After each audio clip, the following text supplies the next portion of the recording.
अडानी के मामले पर इतने फायाक्रांत थे, आपकी सदन में चर्चा नहीं कराना चाहते थे कि सिर्फ 12 सेकंड नहीं 600 सेकंड की किसी ने कोई आपत्ति नहीं की, किसी ने कोई नारेबाजी नहीं की, किसी ने कोई वॉकआउट नहीं किया। अमित शाह ने जो संसद के अंदर बोला था वो आपको आपत्तिजनक लगता है, आपत्तिजनक नहीं लगता है? अगर आप इसका जवाब दे देते तो बात यहीं पे खत्म हो जाती। सोर्स कोड करिए। मैं आपको हाँ है ना मैं अरे मैं सोर्स कोड करिए। अभी 1996 पेज नंबर 238 माफी मांगेंगे आप? माफी मांगेंगे आप? आज हमारे देश की सभी पॉलिटिकल पार्टी संविधान और बाबा साहब अम्बेडकर की सबसे बड़ी अनुयायी बनने की कोशिश कर रही हैं, क्योंकि इन सभी को मालूम है कि यदि चुनाव जीतना है तो हमारे देश का जो पिछड़ा वर्ग है, दलित वर्ग है, उसका वोट हमें मिलना चाहिए। और यही कारण है कि इन सभी पॉलिटिकल पार्टी में पास्ट में चाहे जितने ज़्यादा पाप किए हों, आज ये सबसे बड़े अंबेडकर जी के अनुयायी बनने की कोशिश कर रहे हैं। आज के डिबेट वीडियो में हम देखने वाले हैं कि कैसे बीजेपी प्रवक्ता सुधांशु त्रिवेदी बड़ी बड़ी बातें कर रहे थे और ये दिखाने की कोशिश कर रहे थे कि उनकी पार्टी ने हमेशा बाबा साहब अम्बेडकर जी का सम्मान किया है। और इसी डिबेट में उनका सामना हो जाता है राजनीतिक विश्लेषक आशुतोष से, और आशुतोष ने एक ऐसा प्रश्न सुधांशु त्रिवेदी से पूछ लिया जिसका जवाब देने की बजाय वो फंसते हुए नजर आए। आशुतोष त्रिवेदी ने ये कहा कि आप ये बताइए कि आपके जो गोलवलकर साहब हैं, क्या उन्होंने ये नहीं कहा था कि हमारी संविधान में आस्था नहीं है और इस देश का हिंदू समाज इसको नहीं मानता है? तो सुधांशु त्रिवेदी ने यह कहा कि आप ये बताइए कि आपने किस सोर्स से इसको पढ़ा है। और इसके बाद आशुतोष ने सोर्स भी बताया और यह भी कहा कि क्या आप अब माफ़ी मांगेंगे इस देश की जनता से? तो कुल मिलाकर के आशुतोष ने बहुत तगड़े से लपेट दिया बीजेपी प्रवक्ता सुधांशु त्रिवेदी को। तो आज का वीडियो होने वाला है बहुत इंटरेस्टिंग। यदि वीडियो पसंद आए तो वीडियो को लाइक और चैनल को सब्सक्राइब करना ना भूलिएगा। चलिए वीडियो को शुरू करते हैं। आशुतोष जी माइक उठाई। प्रजातंत्र की हत्या तब होती है आशुतोष जी जब संसद नहीं चलती है। प्रजातंत्र की हत्या तब होती है जब अडानी के मुद्दे पर बहस नहीं होती है। प्रजातंत्र की हत्या तब होती है जब सांसदों को अंदर जाने नहीं दिया जाता है, कुछ सांसद घायल हो जाते हैं। कब कब प्रजातंत्र घायल हो रही है और कैसे हम माने कि प्रजातंत्र को बचाया जा सकता है? कौन कल मतलब दोषी कौन है, कौन पक्ष है जो दरअसल साजिश रच रहा है? ऐसा क्यों हो रहा है? ये सवाल है आम आदमी का। ये ऐसा इसलिए हो रहा है क्योंकि अंबेडकर के मसले पर चर्चा ना हो। बेसिक सवाल इसी बात को। अभी वाजपेयी जी ने बड़ी अच्छी बात कही, लेकिन वाजपेयी जी ने एक सवाल का जवाब नहीं दिया कि जो अमित शाह ने जो संसद के अंदर बोला था वो आपको आपत्तिजनक लगता है, आपत्तिजनक नहीं लगता है? अगर आप इसका जवाब दे देते तो बात यहीं पे खत्म हो जाती। हकीकत क्या है? हकीकत इस बात को लेकर यह है कि जब जब भारतीय जनता पार्टी संविधान और बाबा साहब अंबेडकर के मसले पर चर्चा करेगी तब तब भारतीय जनता पार्टी फंसेगी, क्योंकि बार बार अतीत उनको अपनी तरफ खींचेगा कि किस तरीके से जो संविधान बन रहा था, संविधान जब बना, अडॉप्ट किया गया, तो किस तरीके से आरएसएस ने उस संविधान को एक्सेप्ट नहीं किया। यहां तक कहा कि सिर्फ भारत की आत्मा नहीं है, मनुस्मृति की बात की। और तो और बाबा साहब अंबेडकर को लेके जब हिंदू कोड बिल आया तो बाबा साहब अंबेडकर के पुतले किसने जलाए सबको मालूम है। आरएसएस के लोग उसमें थे या नहीं थे? उनकी शव यात्रा, मॉक शव यात्रा किसने निकाली थी या नहीं थी? तो बहुत सारे ऐसे सवाल हैं जो भारतीय जनता पार्टी को अनकंफर्टेबल करते हैं। और मुझे इस पे मेरा साफ तौर मानना कि जिस टोन में अमित शाह ने बातचीत की थी वो देश के बड़े नेता हैं, इतिहास में हमेशा उनका नाम दर्ज रहेगा। और अगर वो कह लें कि मुझसे गलती हो गई तो उसमें कोई उनकी हानि नहीं होगी। ठीक है सुधांशु जी, अब इस पर आपको जवाब देना, मैं उनकी प्रतिक्रिया में बाद में लूंगी। दोनों को दिखाएं। देखिए, मैं एक बात कहना चाहूंगा जो पहली क्रमवार जवाब देता हूं। आशुतोष जी ने जो कहा यही तो सवाल मैंने किया। संसद में जितने विपक्ष नेता बैठे थे, अभी जाके देख लीजिए अमित शाह जी के वीडियो की क्लिप, कोई चूं बोलता नजर नहीं आ रहा है। नहीं, उसके बाद सुनिए, सिर्फ 12 सेकंड नहीं 600 सेकंड की किसी ने कोई आपत्ति नहीं की, किसी ने कोई नारेबाजी नहीं की, किसी ने कोई वॉकआउट नहीं किया।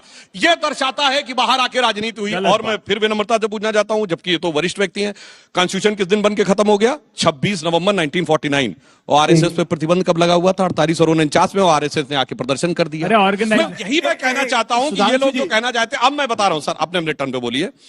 अब मैं बताना चाहता हूं हमने क्या किया। बाबा साहब अंबेडकर को तो इन्होंने भारत रत्न नहीं दिया, अलग बात है।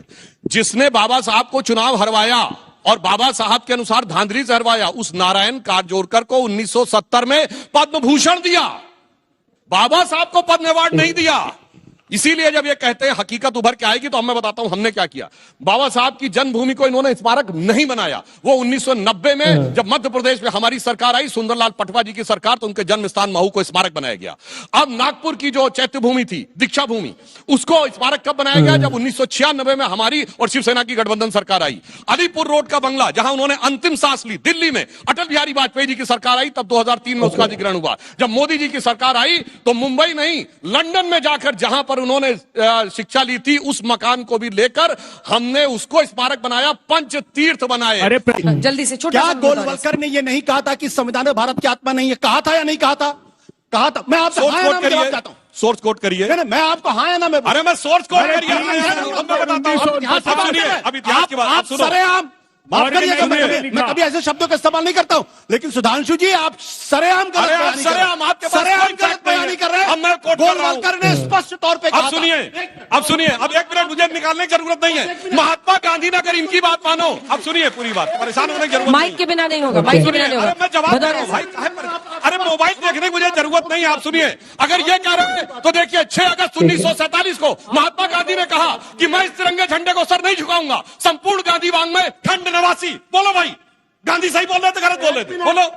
अब एक नहीं। और सुनिए, और अम्बेडकर के बताता हूं, सुनिए। अब सुनिए, 16 जनवरी 1952 को एंटीना माउंटबेटन को लेटर लिखते हैं जवाहरलाल नेहरू लखनऊ से। और भदौरिया साहब पूरा करने दीजिए। आपने बोल दिया, मुझे बोलने का मौका है। और सुनिए भाई, परेशान ना होइए, परेशान ना होइए। अरे भाई, मैं तो बगैर उसके कोट कर रहा हूँ। जल्दी से, क्योंकि मुझे भदौरिया साहब के पास जाना है। एक minute. MS Golwalkar, bunch of thought, साहित्य सिंधु, बेंगलोर, 1996, पेज नंबर 238। माफी मांगेंगे आप? माफी मांगेंगे आप? अब मैं बताऊं, माफी मांगेंगे आप? अरे भाई बताओ, मैंने तो राष्ट्रीय टीवी पे आप माफी, आपने मुझे गलत साबित करने की कोशिश की। अरे भाई आप सुनिए। नहीं, आप माफी मांगेंगे? अरे सुनिए, आप बोलेंगे आपसे गलत हुआ? नहीं, क्या कर आप कहेंगे सुधींद्र भदौरिया साहब, अब आशुतोष जी रुक जाइए। अब आप रुकिए सब प्लीज। भदौरिया साहब आप बोलिए। भदौरिया साहब देखिए, बाबा भीमराव अम्बेडकर, रुक जाइए प्लीज प्लीज। सुनिए, कांग्रेस का नाम बोलिए, बाबा साहब अम्बेडकर ने लिखा। सुनो, आप बोलिए गलत है। चिल्लाइए। अरे मैं भी जो बोल रहा हूँ बोलो। भाई मैंने आपको पेज कोट किया ना, देखिए सुधांशु जी, आप जानते हैं मैं गलत तथ्यों में कोई बात नहीं करता।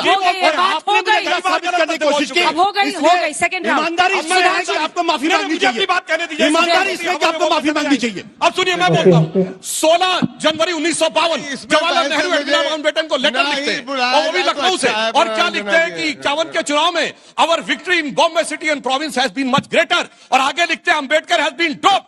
Selected works of Jawaharlal Nehru series 2 volume 17 page number 35-37। बोलो, माफी मांगोगे? खुशी मना रहे हो कि अम्बेडकर हार गए? मत बोलिए, मैं एक चीज कोट करके बोल रहा हूं। आप लोग दोनों चुप हो जाइए, ये बहस आगे देने दीजिए। आज हमारे देश की सभी पॉलिटिकल पार्टी बाबा साहेब अम्बेडकर का सबसे बड़ा अनुयायी बनने के लिए एक दूसरे के पास्ट में किए गए पापों को गिनाना शुरू कर देती हैं, लेकिन वो इस बात को भूल जाते हैं कि उन्होंने भी कहीं ना कहीं बाबा साहब अम्बेडकर की बात को काटा है पास्ट में। लेकिन आज मजबूरी है, क्योंकि चुनाव जीतना है तो उनको वोट चाहिए। आपका इस मुद्दे पर क्या कहना है कमेंट सेक्शन में जरूर बताएं। मिलता हूँ ऐसे एक और नए इंटरेस्टिंग वीडियो में, तब तक के लिए थैंक्स फॉर वॉचिंग।